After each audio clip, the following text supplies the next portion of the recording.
G'day guys, Googs here. Just thinking about this whole situation with the debate today. Donald Trump, Hillary Clinton. Now, according to most polls that I've seen, Hillary Clinton won. I don't think she did. Let me explain my reasoning. The reason I don't think she won is because her rhetoric and her attacking Trump, really, if it was anybody else other than Trump, they probably would have eaten her up for breakfast. The first half hour or so, Trump was actually doing very, very well. I was surprised. And then Hillary got under his skin about 34, 35 minutes in, and he lost his shit. He lost all concentration, he lost all focus. He sucked. Hillary didn't win.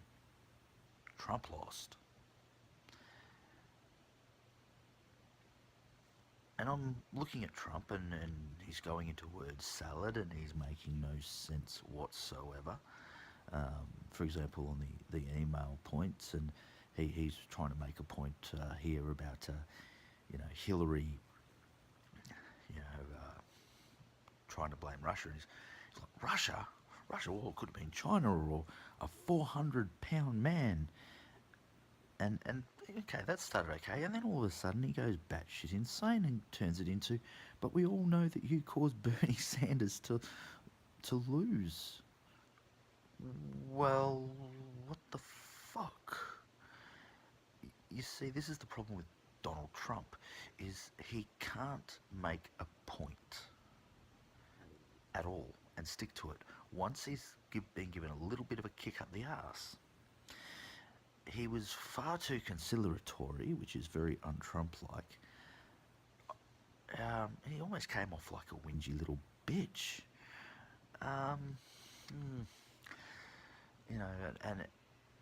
the way he goes off on these little tangents. You see, we've got an analogue in Australia who's similar to Trump in a lot of ways. Pauline Hanson, at least in rhetoric. Pauline Hanson, she just says whatever the hell is on the top of her mind.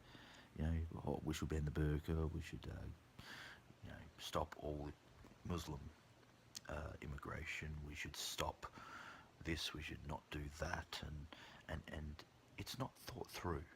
It's not actually thought through. It's not a complete thought rather than just a stream of consciousness. And Donald Trump has the same problem.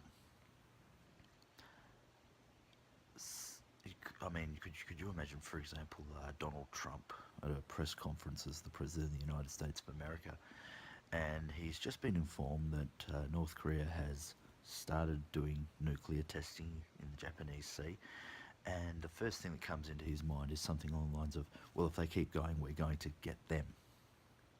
Now, he doesn't mean it that way. He might mean sanctions or something else like that. But that's not the way people are going to see it. They're going to go, what, we're going to attack North Korea? What the fuck?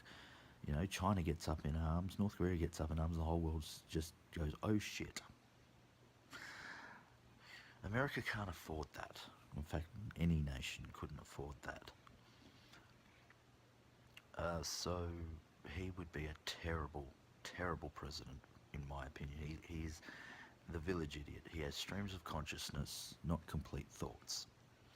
Hillary Clinton, on the other hand, as I said, she didn't win. She had that fall into her lap simply because Trump's a dickhead. Clinton is full of rhetoric. Clinton is full of hyperbole. Clinton is full of virtue signaling. Hate the cops, love the Black Lives Matter. Let's keep talking about the myth of the wage gap rather than what it is, which is an earnings gap. I can't see Hillary being very effective as a president either, not to mention the whole email scandal, as well as scandals such as covering up and trying to convince ladies who came forward accusing her husband, Bill Clinton, of rape back in the 90s. No, not a very good candidate either. It's going to be interesting to see how this plays out. I have a feeling that it doesn't matter which way this goes, America will be in trouble. And I'd just like to finish off with a George Carlin quote. I'd rather stay home on election day and masturbate, because at the end of the day, you've got nothing, but at least I've got something in my hand to show for it. This is Googs. Catch you later.